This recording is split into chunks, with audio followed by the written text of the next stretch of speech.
Здравствуйте, коллеги. Здравствуйте. Нас видно, слышно? Поставьте, пожалуйста, плюсик в чате. Пишите, что все хорошо со связью у вас.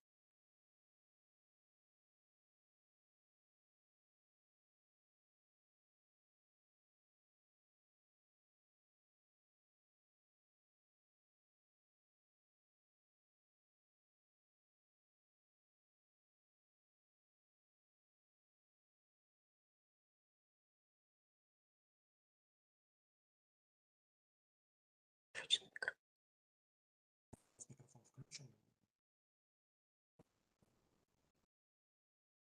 Если никто не готов записаться.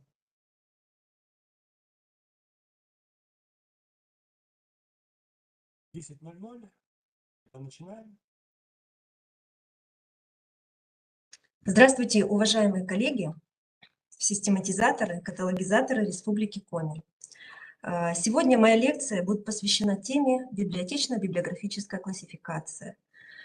Эта тема достаточно давно уже не была озвучена для наших коллег, и было бы неплохо напомнить эту тему и раскрыть ее содержание и узнать кое-что новое, то, что появилось в этом направлении.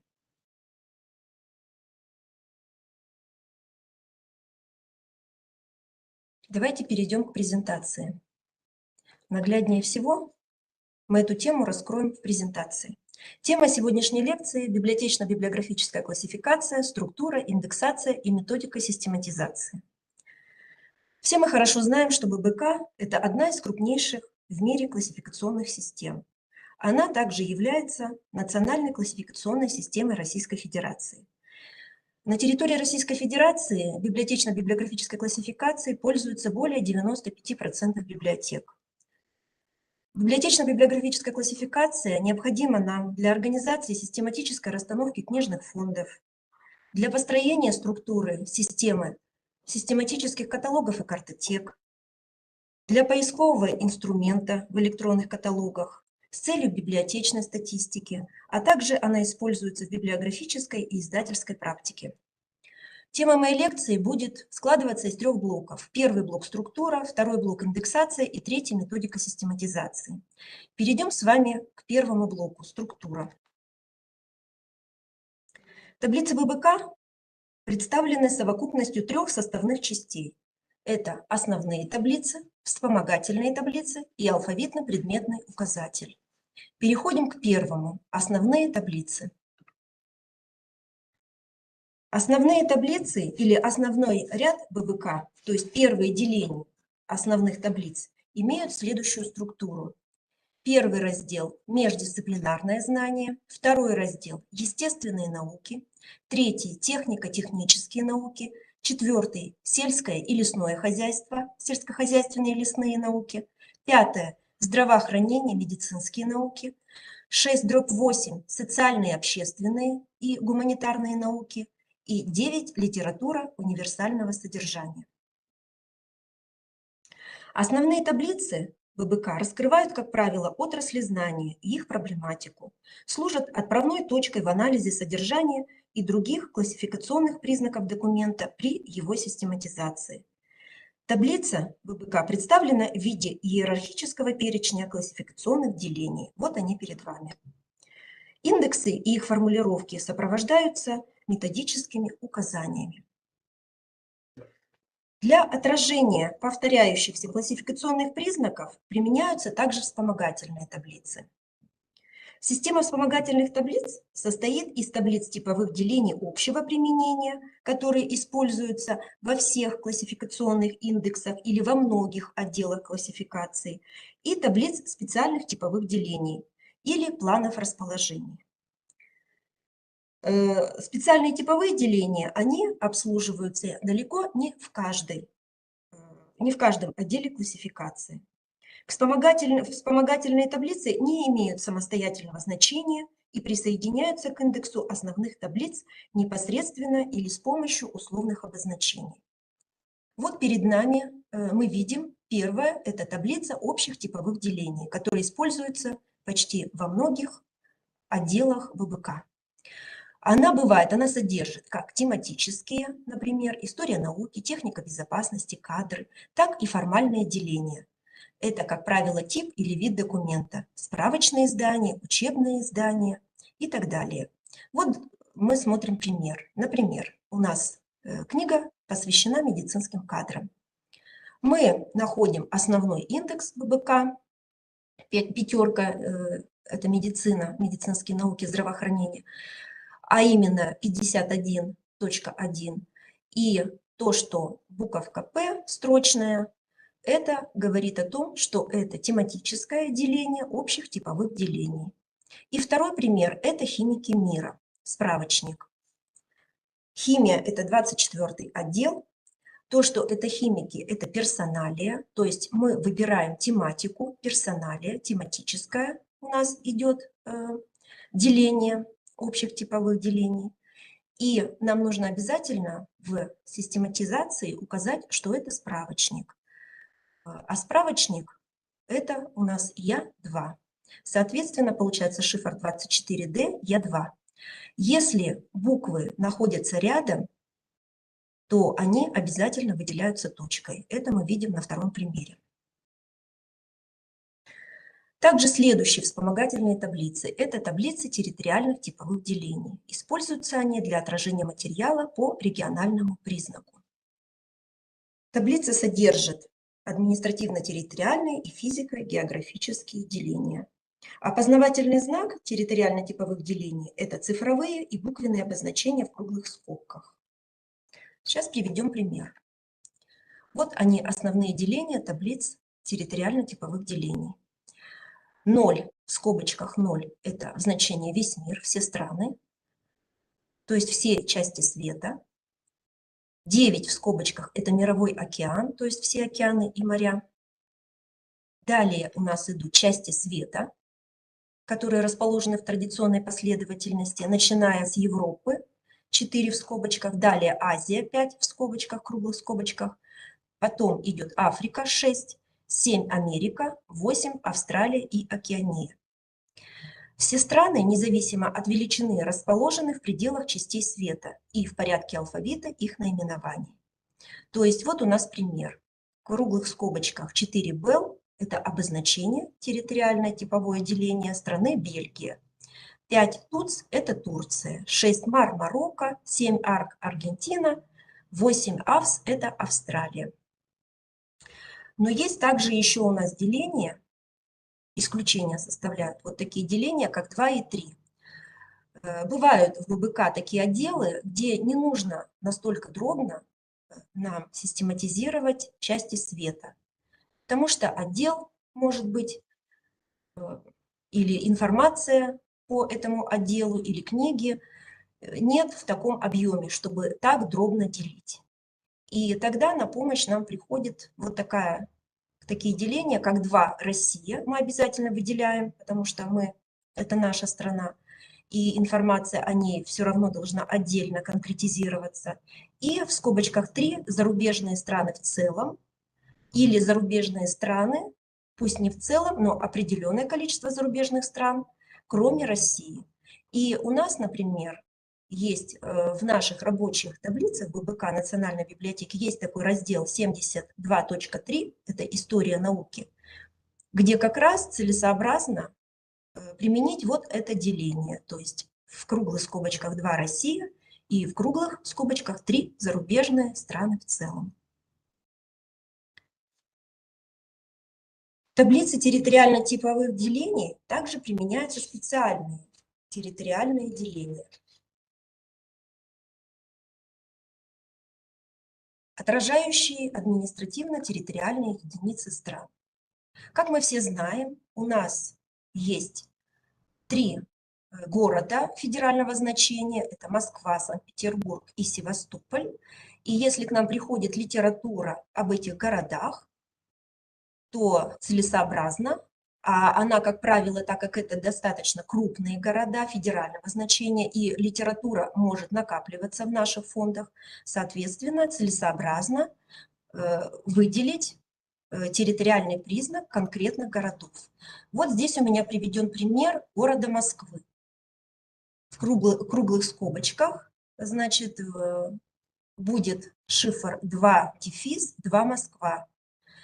Также у нас в фондах есть литература и по Московской области. Тогда территориально-типовое деление Московской области будет таким образом. В круглых скобочках 2 РОС, 4 МОС. Далее.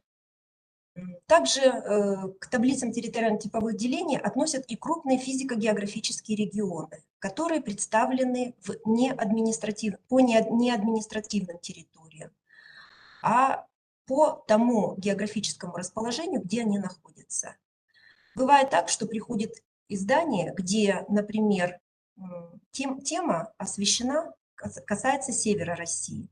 Тогда и у нас достаточно много такой литературы, так как мы все-таки живем на севере, да, или в северной западной части Российской Федерации, то целесообразно нам еще также вести, конкретизировать вот это физико-географическое положение. В круглых скобочках 21 – это север России, 23 – европейская часть Российской Федерации и 230 – северо-западная часть Российской Федерации.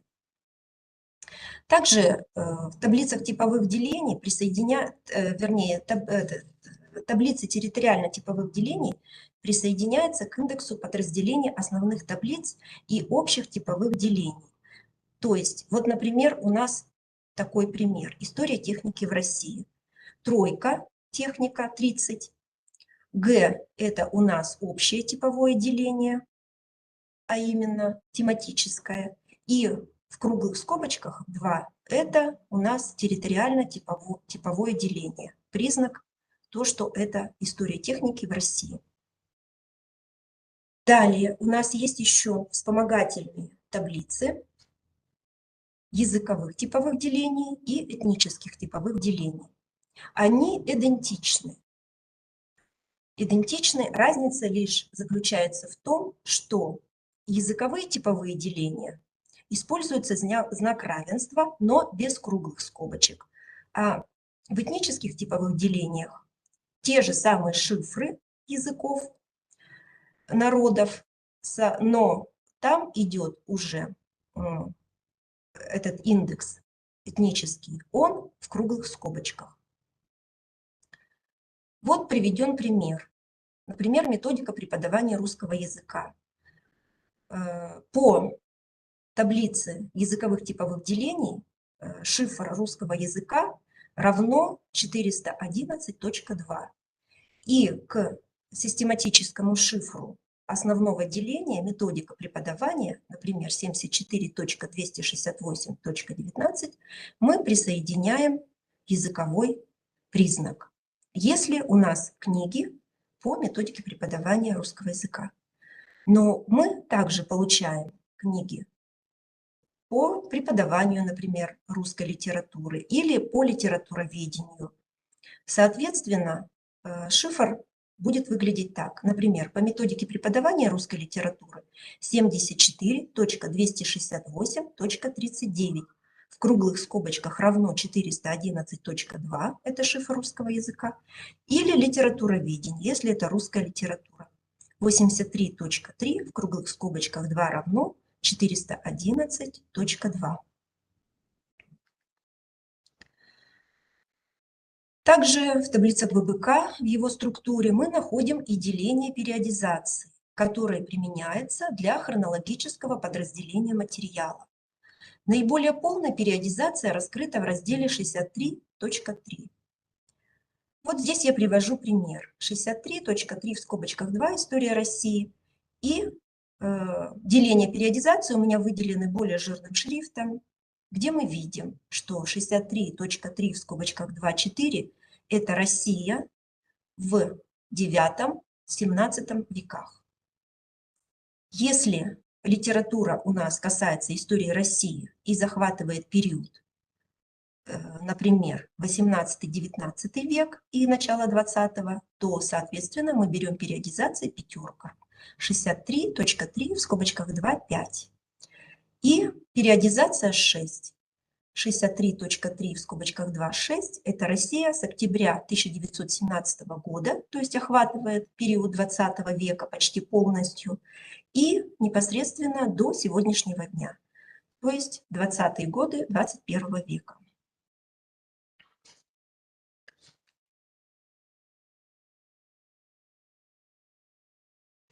Так, далее есть у нас еще следующая вспомогательная таблица, таблица специальных типовых делений.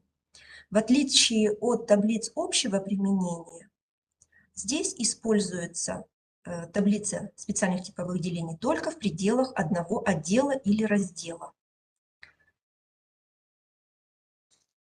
Отличительным признаком специальных типовых делений является знак дефис перед цифровой частью.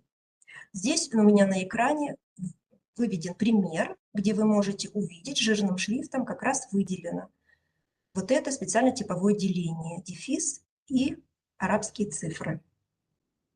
Специальное типовое деление помещается непосредственно под индексами тех отделов или разделов, для детализации которых они предназначены, как я уже сказала ранее. Наиболее детализированные таблицы даются крупным отделам или разделам, таким как техника, история, экономика. Здесь вот у меня идет пример по языкознанию, в частности, русский язык. Такая детализация тоже необходима нам в наших фондах для того, чтобы быстрее найти литературу. И, как правило, у нас достаточно большой массив по русскому языку в наших фондах, и есть смысл его детализировать. Например, 81.411.2 дефис 03 – это история русского языка. 81.411.2 дефис 2 – это грамматика. 81.411.2 дефис 4 – это словари. Словарей у нас тоже достаточно по русскому языку. Это и толковые, и словарь иностранных слов, и словарь фразеологизмов. Поэтому есть смысл в разделе, касающийся систематизации русского языка, выделить вот такое специальное типовое деление. Также в структуре таблиц ББК мы можем встретить и такой интересный значок, как запятая арабская цифра. Этот значок называется планы расположения. Применяется для единообразного расположения материала в границах того раздела или деления, под которым они помещаются. К сожалению, вот такие планы расположения, может быть и не к сожалению, но так уже в структуре заведено в библиографической классификации, что вот такие планы расположения, например, мы находим в разделе 66 «Политика». Вот я здесь привела пример 66.3. Это внутренняя политика. Дальше у нас идет территориальный признак 2 РОС Российской Федерации. И вот идет план расположения, запятая 1. Это конкретно политическая жизнь, политическая система. То есть, если к нам поступила книга, касающаяся политической системы внутренней политики России, соответственно, мы шифруем так. Если же к нам поступила литература по социальной политике или по социально-политическим проблемам Российской Федерации, то мы тоже также можем воспользоваться таким шифром 66.3 в скобочках 2 РОС, запятая 4, где запятая 4 – это тоже план расположения, который относится к разделу 66.3. Также в ряде разделов таблиц ББК используются и единичные специальные типовые деления, не оформленные в таблице специальных типовых делений. Например, вот в наших таблицах ББК есть такой раздел, как 82.3 «Мировой фольклор». Фольклор отдельных стран и народов. И вот если мы откроем таблицы и посмотрим, то мы увидим, что под этим разделом разработчики выделили специальное типовое деление дефис 6. Это типовое деление говорит нам о том, что можно здесь выделить произведение устного народного творчества. Следующее следующая часть структуры ББК, помимо основных делений, помимо вспомогательных таблиц, обязательно в структуре ББК есть алфавитно-предметный указатель. Это обязательная часть любого издания. В алфавитно-предметном указателе сосредоточены понятия, объекты, события. И вот в этом алфавитно-предметном указателе, почему он и называется алфавитно-предметный, что он идет в алфавите предметов, очень легко сориентироваться, особенно начинающему систематизатору, который еще не знает очень хорошо и подробно таблицы ББК, но благодаря вот этому алфавитно-предметному указателю можно очень легко найти ту или иную тему и непосредственно уже потом обратиться к таблицам и почитать, и детализацию посмотреть повнимательнее, и методические указания, какие даны уже внутри самих таблиц. То есть это такая палочка-выручалочка для любого систематизатора. В АПУ к таблицам ВБК можно встретить, как я уже сказала, рубрики методического характера, которые разъясняют, где искать данный предмет или вопрос. Вот, например, вот есть такое понятие, как здание и сооружение. Но мы также прекрасно понимаем, что это понятие, этот предмет здания и сооружения может рассматриваться с разных тем, с разных отраслей знаний. Например, если это здание и сооружения библиотечные, то, соответственно, мы уже обращаемся к разделу 78, а именно 78.348. Если издание о дошкольных образовательных учреждениях, например, о каких-нибудь детских садах, то, соответственно, мы обращаемся к разделу 74.104. Это дошкольная педагогика. И если это издание посвящено строительству в общем зданий и сооружений, просто строительству зданий, то мы уже, соответственно, обращаемся к разделу 38 «Строительство», и уже внутри там смотрим, какие нас здания интересуют. Есть здания гражданские, например, строительство, есть промышленных объектов, но это уже нужно непосредственно уже углубляться в детали самого раздела 38. Также в алфавитно-предметном указателе нам может встретиться и такая интересная рубрика, такой интересный знак, астерикс или звездочка, который показывает раздел, из таблиц которого взято это типовое деление. Вот я привожу пример. Если мы откроем в АПУ, значит, тему или значит, тему «Культура», то мы находим шифр 71, и там очень много идет значений, но мы также можем увидеть история к культуре, и это нас как раз отводит к 63, откуда взят, да, 63.3 звездочкой мы видим, что это относится к 63-му отделу, к отделу истории, и деление 7. То есть это деление 7 таблиц специальных типовых делений, они помещены под индексом 63.3. В системе индексации теперь мы перейдем уже к нашему второму блоку, это индексация. То есть мы с вами рассмотрели структуру, рассмотрели особенности основного ряда, вспомогательных таблиц, алфавитно-предметного указателя. Теперь мы переходим к индексации ББК. То есть посмотрим, из чего же состоят шифры. Во-первых, сначала дадим определение, что такое индексация. Индексация называется система обозначений, отражающая структуру ББК и выполняющая ряд функций, прежде всего коммуникативных. Назначение индексации – закрепление логического построения таблиц классификации, отражение связи между делениями таблиц и алфавитно-предметным указателем к таблицам, между отделами систематического каталога и указателем к нему, и отделами на полках библиотечного фонда, а также индексация – это оформление классификационного решения в библиографической записи документа и непосредственно на документе. Для обозначения основных классов ББК и последующих ступеней деления основных таблиц первые две цифры индекса отделяются точкой, как мы видим, значит, основные у нас деления арабские цифры. Арабские цифры, первые две цифры отделяются точкой. Вот, например, пример 32.84 общая радиотехника.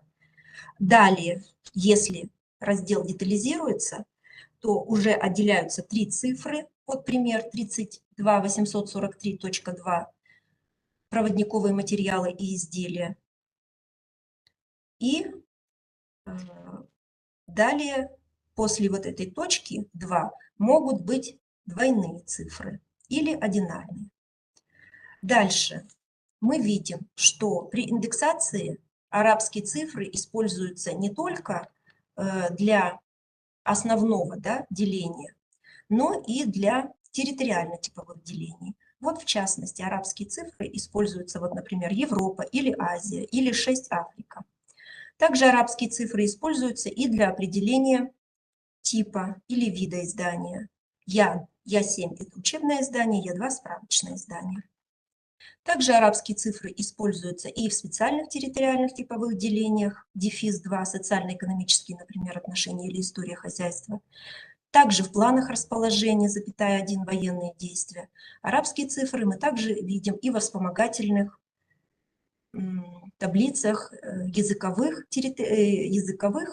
делений и этнических делений. Например, вот здесь у меня коми-язык и коми как этнос, как народ. Также в шифрах ББК мы можем встретить и прописные буквы русского алфавита. Прописные. Например, это, как правило, названия стран или государств. Вот пример. 66.69, в скобочках 2 РОС. Политические движения партии России. Где мы видим, что прописная буква русского алфавита 2 РОС. Вернее, РОС Россия. Или, например, история Китая. Тоже 63.3, 5 КИТ. Это история Китая. И здесь мы тоже можем встретить в шифре прописную букву русского алфавита, в частности, Китай. Также используются и строчные буквы русского алфавита. Например, 63 N6. Вернее, не 63, извиняюсь, 33. 33 N6. 33 – это горное дело. N6 – это техника безопасности. Вот непосредственно N6 – это и есть строчная буква русского алфавита. Далее встречается дефис, как мы видим тоже из примера. Например, у нас идет экономика России, Российской Федерации, и мы хотим отдельно выделить инвестиционный климат. И встречаются вот специальные типовые деления, дефис, например, 56. Вот у меня пример 65.9, 2 РОС, дефис 56. Также мы можем встретить в индексации запятую. Вот у меня, в частности, пример касается, например, истории периода Великой Отечественной войны. У нас очень много книг именно по этому периоду Великой Отечественной войны. И если мы все-таки смотрим, что достаточно у нас тоже и по партизанскому движению, можем выделить. И, соответственно, у нас план расположения, запятая 5, используется запятая. 63.3, в скобочках 2, 622, запятая 5. Также в индексации в ББК используются и круглые скобки. Здесь у меня пример история России 63.3 в скобочках 2. Знак равенства, когда мы используем для систематизации книг по, например, преподаванию каких-то языков или, например, книги о каких-либо народах, например, этнография, да, какого-либо народа, то, соответственно, вот в индексации используется и знак равенства, и используются равенство и круглые скобки, если это этнография. Ну и еще какие мы можем увидеть особенности при индексации. Это косая черта. Косая черта, она применяется для обозначения сдвоенного индекса. И такие рубрики напечатаны курсивом в таблицах ББК, и они не являются рабочими. То есть мы не присваиваем это их изданиям при систематизации, но они могут использоваться для полочных разделителей и при систематической расстановке фонда или при оформлении каталожных разделителей в систематическом каталоге. Вот у меня, в частности, здесь пример идет. 53, косая черта, 57, клиническая медицина. Или 6/8, то есть социально-общественные гуманитарные науки. Или в круглых скобочках 4/8, отдельные зарубежные страны. Так, мы заканчиваем первый блок нашей лекции. Индексация в ББК. И приступаем к третьему блоку методика систематизации.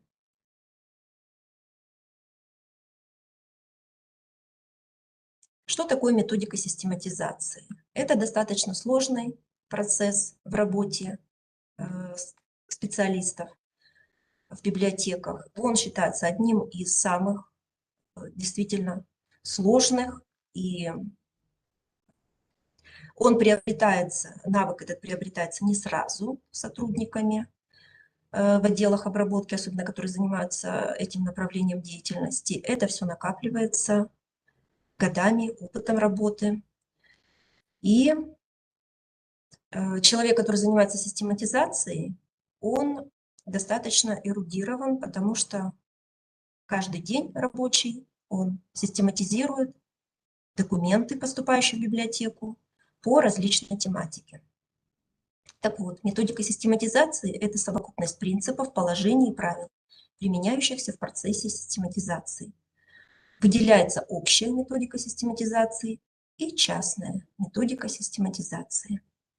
Общая методика рассматривает принципы, положения и правила, относящиеся к таблицам классификации в целом, а частная методика систематизации объясняет особенности применения общих принципов, положений и правил систематизации в границах отдельных отраслей.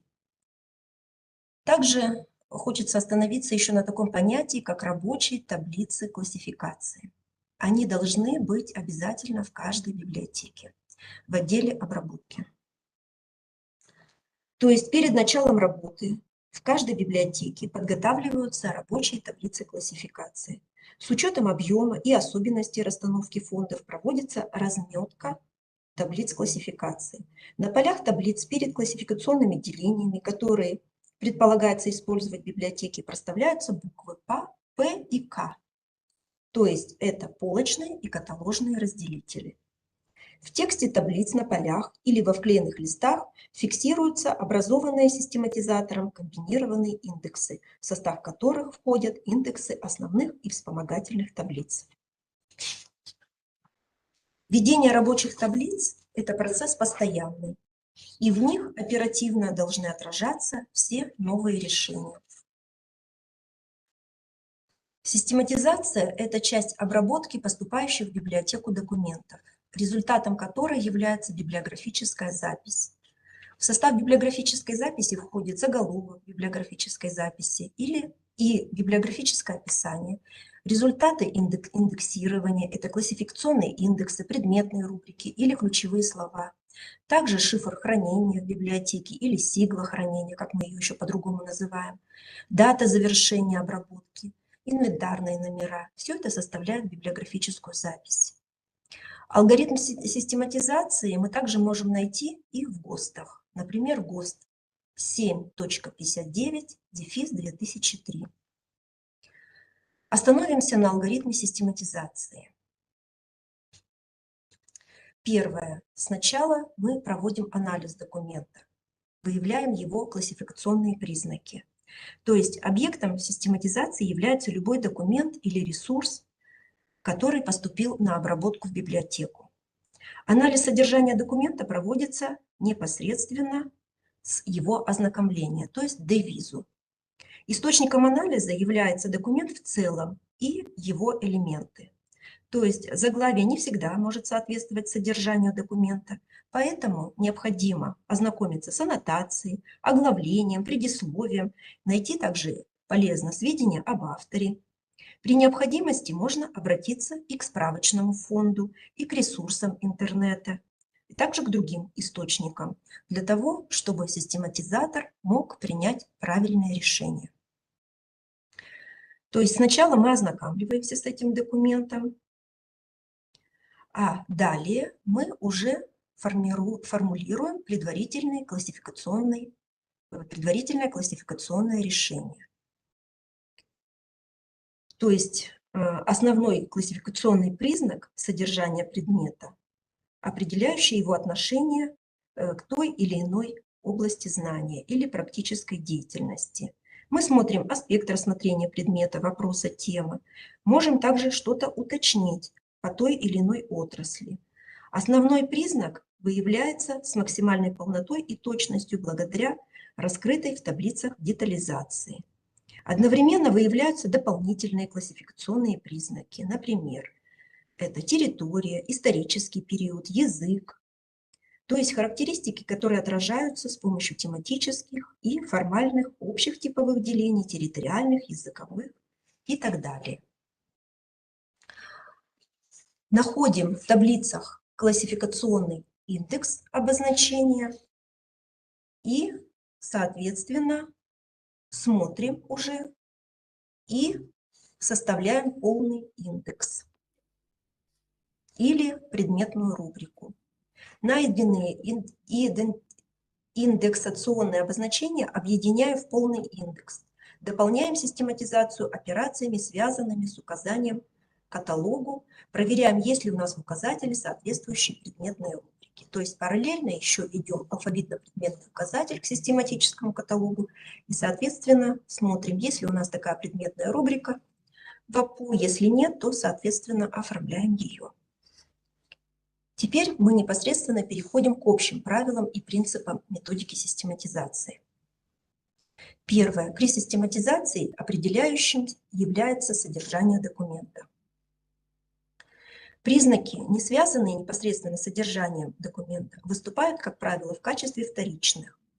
Например, вот у нас книга идет «Теория вероятностей для астрономов и физиков». Эта книга, несмотря на то, что она предназначена для астрономов и физиков, все же должна быть отражена в разделе математики, то есть в разделе теории вероятности 22.171. Следующее правило. Основной принцип. Предпочтение частного вопроса общим. Например, литература общего характера по физическим приборам применяется во многих отраслях физики. Собирается она под индексом 22.3С.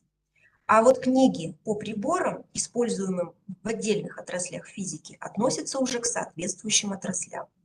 Или, например, литература о химическом составе отдельных природных объектов, например, земной коре, воды, воздуха, почвы, относятся к этим объектам, а не к химическим наукам. Третье правило. Повторное отражение литературы применяется для многостороннего раскрытия содержания документа. Этот метод рекомендуется использовать при систематизации материалов особой научной ценности и актуальности темы. Повторно отражаются издания, в которых рассматриваются два вопроса или предмета. В этом случае при определении основного индекса учитывается, к чему в книге уделено больше внимания. Если нет оснований отдать предпочтение тому или иному вопросу, то документу присваивается индекс предмета, отраженного первым в классификационном ряду, и дополнительный индекс, соответствующий второму предмету. Следующее правило – систематизация по аспекту рассмотрения предмета, о соотношениях и взаимосвязях предмета. Литература о предмете, который относится к какой-либо области знания или отрасли практической деятельности, но рассматривается в аспекте другой области знания или практической деятельности, относится к той науке, с точки зрения которой рассматривается предмет. Например, издание о правовых вопросах аграрных реформ получает индекс 67.407. То есть природоресурсное право, природоохранительное, экологическое право. Следующее. Литература об использовании положений, законов и методов какой-либо науки или отрасли практической деятельности в других науках или отраслях практики относится к областям применения. Например, книги по акустике собираются в разделе физики 22.32. Издания по электроакустике относятся к радиоэлектронике, 32 раздел. По музыкальной акустике к музыке 85.3. Следующее правило. Литература общего характера о практическом применении данной науки во многих или нескольких отраслях. Собирается в общей части раздела соответствующей науки. Например, 26.1 геодезические науки, картография.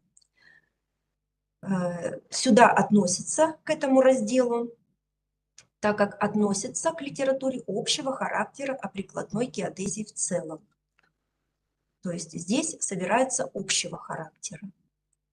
А вот если это работы, которые касаются уже непосредственно других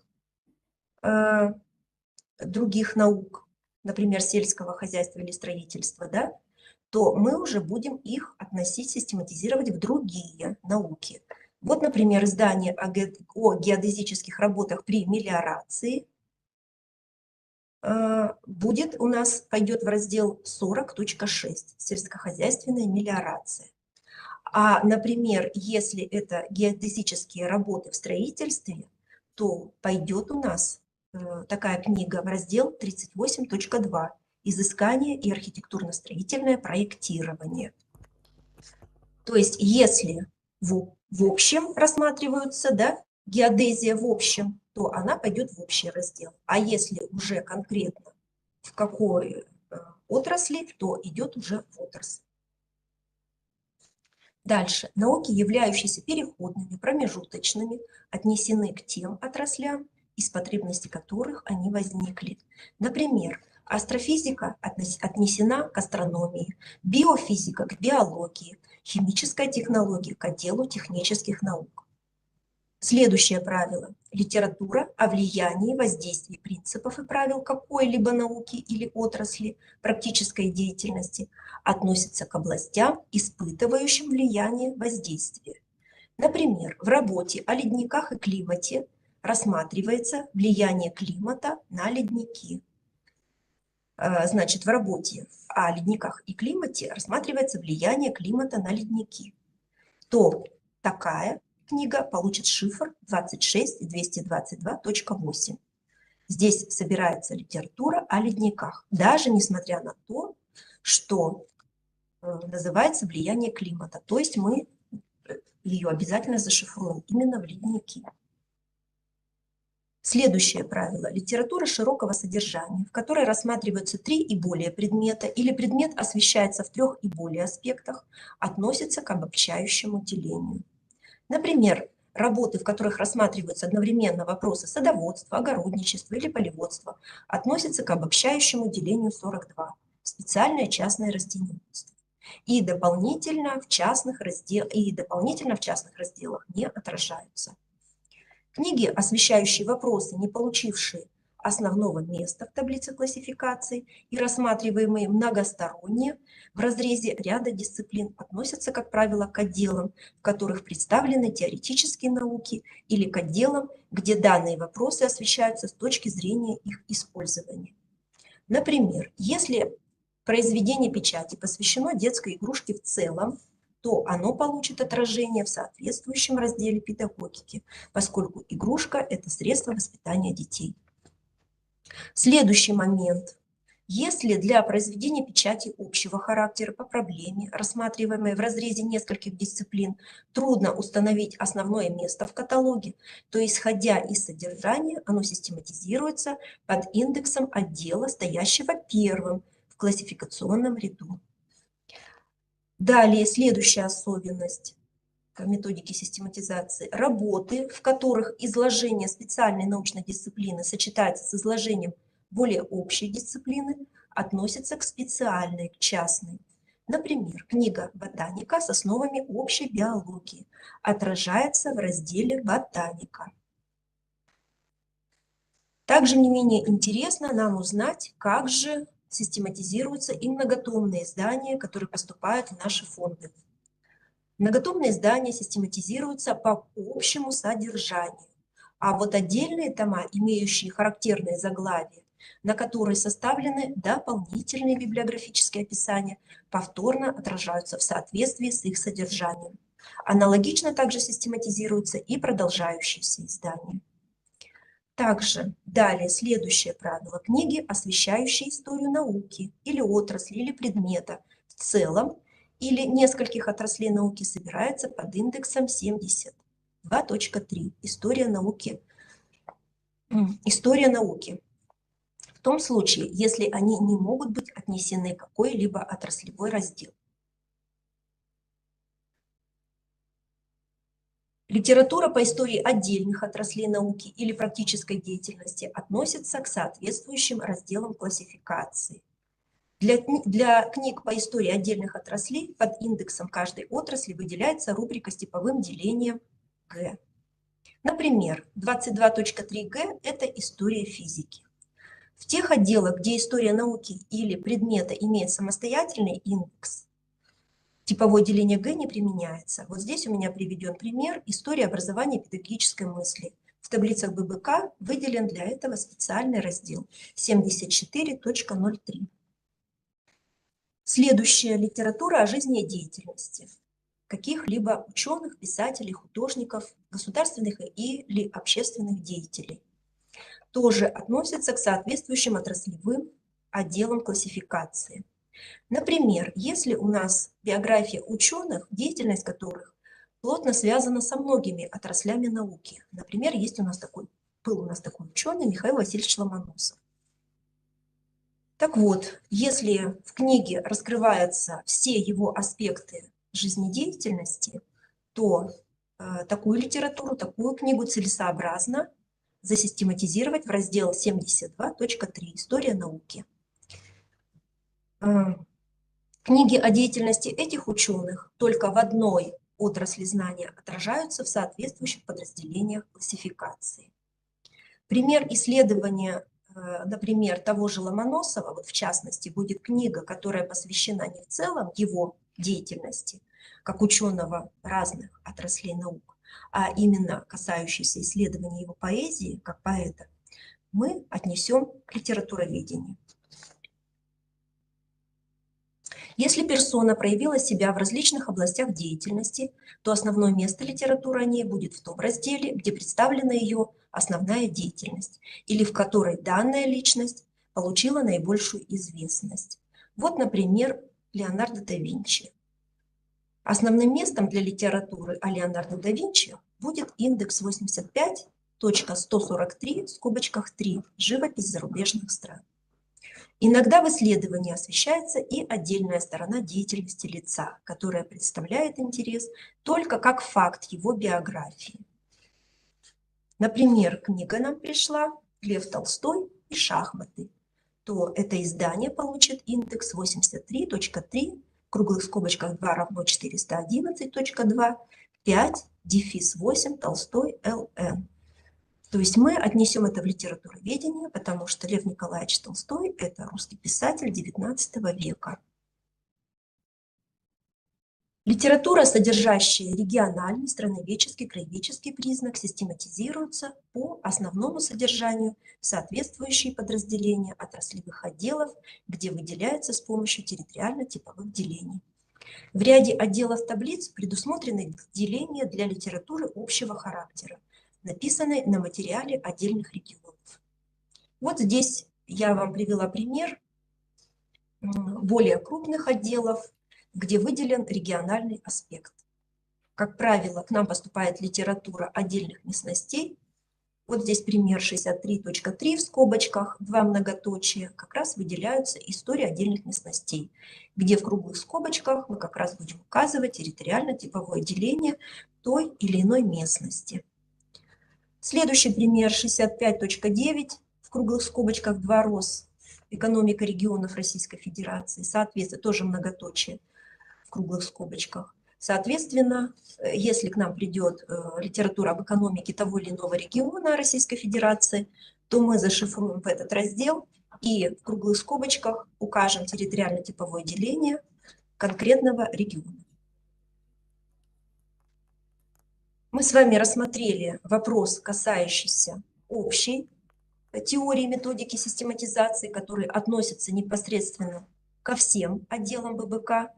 Но мне бы хотелось с вами еще рассмотреть такой вопрос, как частная методика систематизации. Дело в том, что на протяжении многих лет в наших таблицах ББК отсутствовало такое деление, как единица. То есть наши таблицы ББК начинались с двойки с естественных наук и заканчивались девяткой.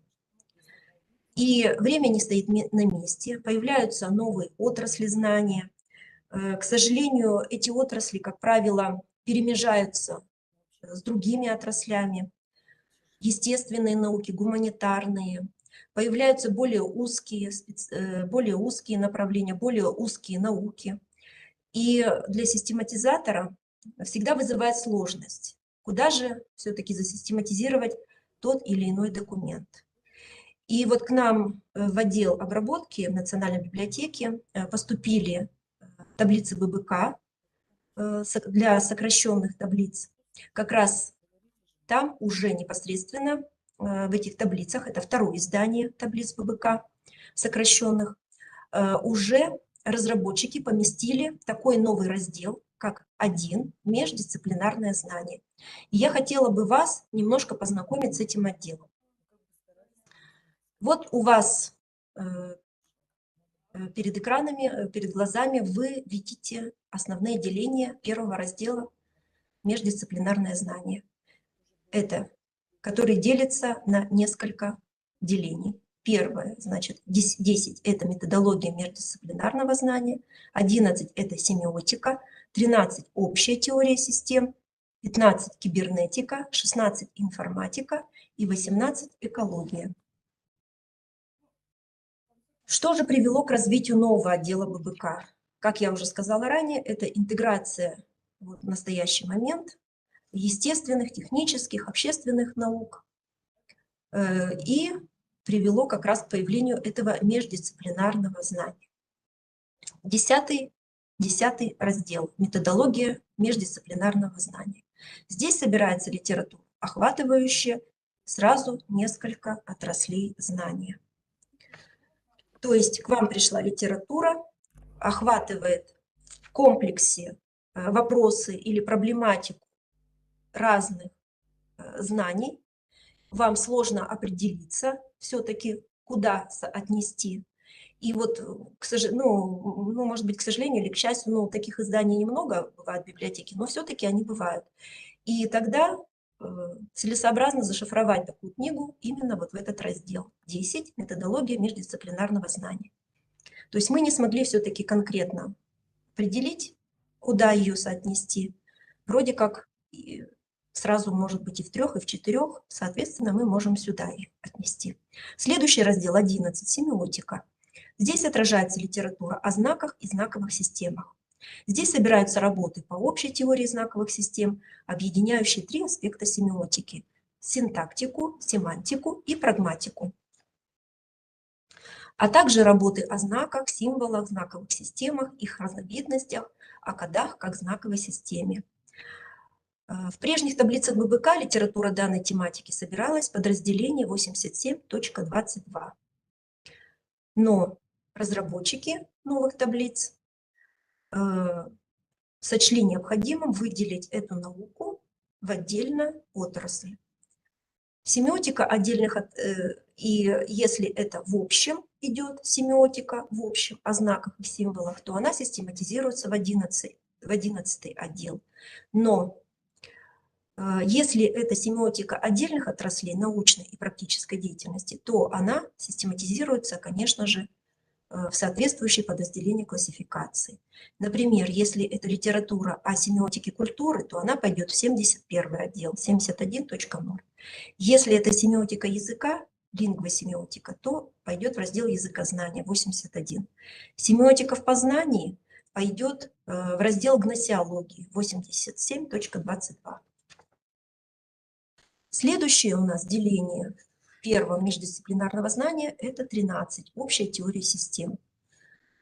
Здесь отражается литература по разработке системного подхода для решения нового типа научных задач, связанных с организацией и функционированием сложных объектов, требующих всестороннего анализа экономических, социальных, экологических и иных аспектов общества.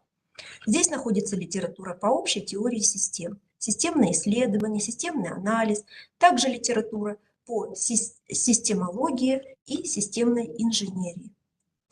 Специализированные частные теории систем будем смотреть в соответствующих подразделениях классификации. То есть, если это литература в общем, и опять же охватывает сразу несколько отраслей наук, то мы ее будем шифровать в 13-й отдел. А если уже непосредственно мы видим по содержанию, что это частная теория систем, соответственно, уже пойдет в тот отдел, к которому она относится. Например, система техника мы зашифруем 32.812, синергетика 87.1, структурно-системный подход в научном знании пойдет 87.25. Следующий раздел – кибернетика. В этом разделе следует систематизировать литературу по проблемам теории управления и методам исследования систем управления, независимо от их конкретной природы. Ранее такие материалы собирались в разделе 32.81 «Техническая кибернетика», то есть в технику. А сейчас разработчики выделили отдельно, потому что кибернетика, как мы знаем, тоже может вбирать в себя разные отрасли и, соответственно, пойдет в раздел 15. Если кибернетика касается отдельных отраслей научной и практической деятельности, то мы ее шифруем в соответствующее подразделение классификации.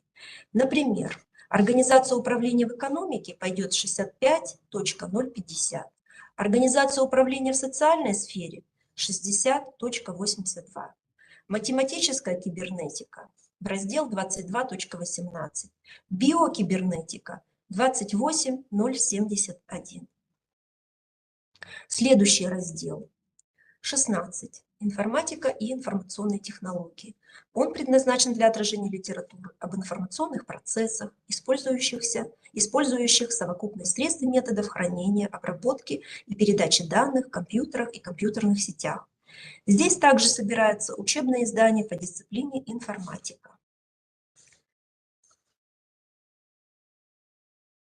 Информатика в отдельных отраслях научной и практической деятельности мы также смотрим в соответствующих подразделениях классификации. Если это литература по социальной информатике, то она будет иметь шифр 60.524. Если же это теория алгоритмов, то это пойдет в математику 22.12.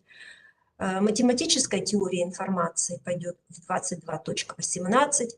Информатизация общества пойдет в социологию 60.0. Если это научно-информационная деятельность, то пойдет в раздел 78.6. Отдел 16, более подробно немножко его раскроем. Следующий идет подраздел его 16.2 «Информационные технологии». Здесь отражается литература об использовании специализированных компьютерных программ для подготовки текстовых и графических документов. Например, подготовка документов в среде текстового редактора Word.xp будет шифроваться в 16.2. Но непосредственно характеристика, свойства и назначения программ, то есть их техническая начинка, уже мы будем шифровать в тройку, в технику, да? То есть то, что будет касаться программного именно обеспечения этой программы Word. То есть она пойдет в 32.972.13. Компьютерные программы отраслевого назначения относятся к соответствующим отраслям классификации. Например, если это программа 1С бухгалтерия, то мы ее, соответственно, зашифруем 65.052.2. Непосредственно бухучет, раздел бухучета, в экономику. Но если это будет касаться какого-то программного обеспечения, непосредственно уже внутри будет разбираться эта программа технического плана, то мы ее также отнесем в тройку. Следующий подраздел 16.263. Интернет-технологии. То есть то, что мы сейчас живем в 21 веке, веке технологий, и таблицы, конечно, не поспевают за развитием общества, за развитием новых дисциплин, новых наук. Но, тем не менее, вот этот раздел «Интернет» он никак не был, ну, фактически почти не был отражен. У нас был отражен в тройке, да, но так широко он не был представлен не был представлен в тройке, в 32-м отделе, 37.97. Потому что, например, появились такие понятия сейчас в 21 веке, как социальные сети, как электронная почта, как чаты, как блоги, как всемирная паутина, поисковые системы. И нам необходимо было тоже, нам, систематизаторам, чтобы эти интернет-технологии или этот раздел, касающийся интернета, был несколько расширен. И вот разработчики внесли как раз этот раздел в первый отдел. Вот, он шифруется 16263 интернет-технологии. И здесь как раз вот все, что касается литературы о создании веб-сайта, веб-дизайн, всемирной паутине. Соответственно, социальные сети, электронные, все это пойдет в этот раздел. Но непосредственно разработка самих приложений, как она разрабатывалась, техническая, опять же, ее начинка, технология программирования, технология разработки программного обеспечения, это остается в тройке 32.973.4. Следующий раздел 16.3 – это информационные системы и базы данных. Здесь отражается литература по информационно-поисковым, информационно-справочным и информационно-управляющим системам, а также интеллектуальный анализ, обработка и анализ больших данных. Также не менее интересен нам раздел, касающийся искусственного интеллекта. Очень актуальна на сегодняшний день тема. И вот интеллектуальные информационные системы, конечно же, тесно связаны с этим разделом искусственным интеллектом, и он отражается в разделе 16.6. Здесь также отражается литература по нейронным сетям, обучение машин, распознавание биометрического образа, изображений, рисунков и чертежей. Это в общем и в целом, если пришла литература о искусственном интеллекте. Но применение искусственного интеллекта в отдельных отраслях мы будем смотреть, конечно же, в соответствующих подразделениях классификации. Например, автоматическая обработка текста уже пойдет в языкознание 81.1, а анализ с помощью химических сенсоров уже пойдет в 24 отдел, химия 24.4. Следующий раздел 16.7 «Системы виртуальной реальности». Здесь отображается литература по виртуальной реальности и технологии виртуализации. Одно из наиболее наглядных средств вхождения в виртуальную реальность – это компьютерные игры. То есть если литература в целом пришла о компьютерных играх, о какой-то виртуальной реальности, то мы будем шифровать в этот раздел. Но если литература по технологии разработки какого-то игрового программного обеспечения, она пойдет в тройку 32.973.4. Не менее актуальна сейчас и литература по информационной безопасности. И такую литературу целесообразно шифровать в раздел 16.8, который так и звучит: «Информационная безопасность». Сюда относится литература по компьютерным вирусам, несанкционированный доступ к информации, хакинг, например, защита информации, криптография, антивирусные программы. Применение информационной безопасности в отдельных отраслях мы уже будем систематизировать в соответствующих подразделениях классификации. Например, инженерно-техническая защита пойдет у нас в тройку 32.971.32-5. А, например, правовые основы информационной безопасности пойдет в раздел «Право» 67.401.11. И последнее деление, последний раздел первого междисциплинарного знания – это раздел «Экология».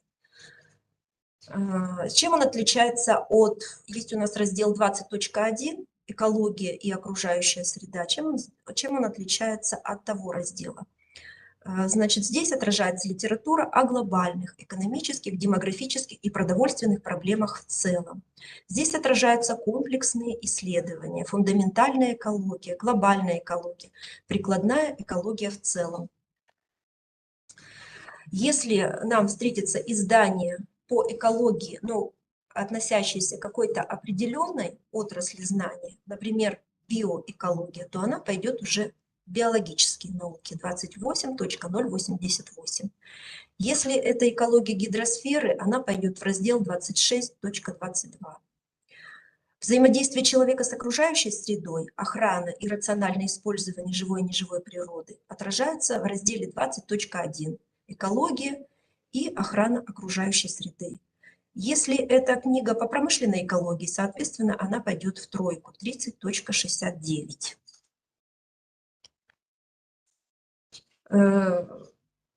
Таким образом, значит, подытоживая, хочу сказать, что те отделы, которые я назвала, первый раздел «Междисциплинарное знание», он достаточно новый отдел, но он нам тоже очень будет помогать в систематизации книг, которые не находили отражения в основных делениях таблиц ВБК.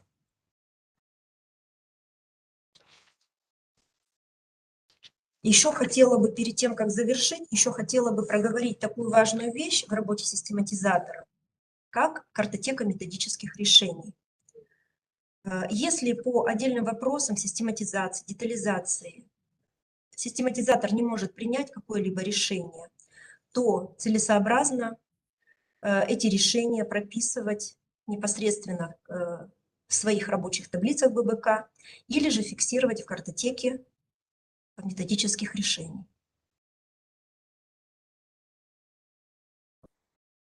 Если у вас есть какие-то вопросы, уважаемые слушатели, то я закончила изложение теории, касающейся библиотечно-библиографической классификации.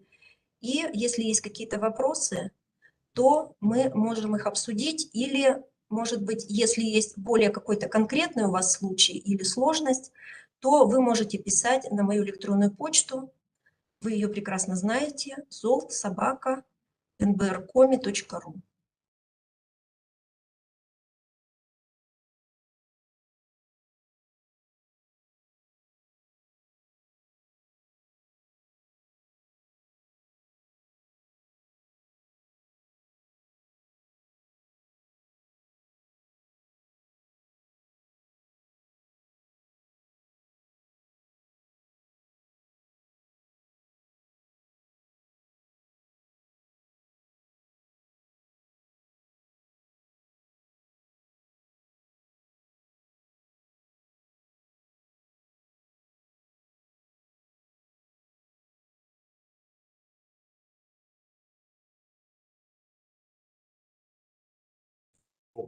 Также было записано на YouTube. Сейчас ссылку кину в чат.